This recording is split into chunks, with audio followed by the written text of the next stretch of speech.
কন্যা সন্তানৰ মাক দেউতাক হোৱাটো খুব সৌভাগ্যৰ কথা নহয়নে বাৰু?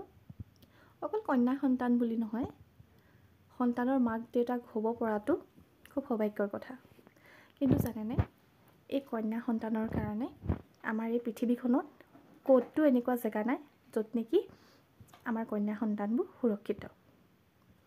কেতিয়াবা ভয়েই লাগে, মোৰো এজনী কন্যা সন্তান আছে নহয়, ক'তবা কেনেবাকৈ ক'তবা বিয়া হৈ পৰিবগৈ, নে পলায়ে গুচি যাবনে, সেই কথাবোৰ মানে এজনী মাকেহে বুজি পায়।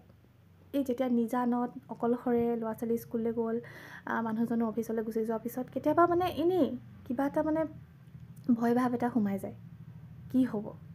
আমিতো বাৰু যেনে তেনে মা দেউতাৰ কথা শুনি পাৰ হৈ আহিলোঁ, কিন্তু আমাৰ যিটো এটা উঠি অহা চাম, তেওঁলোকে বাৰু এতিয়ালৈকেতো ঠিকে আছে, পিছত যেতিয়া ডাঙৰ হ'ব, তেওঁলোকৰ নিজৰ চিন্তাধাৰা হ'ব, তেতিয়া কি হ'ব? আমি কোৱা কথাবোৰ বুজি পাবনে? সেই কথাবোৰক লৈ কেতিয়াবা বহুত কৌতূহল হয় মনটোত। আপোনালোকৰ বাৰু হয়নে? মোক জনাবচোন, আৰু চেনেলটো প্লিজ ছাবস্ক্ৰাইব কৰি দিব ভাল লাগিলে।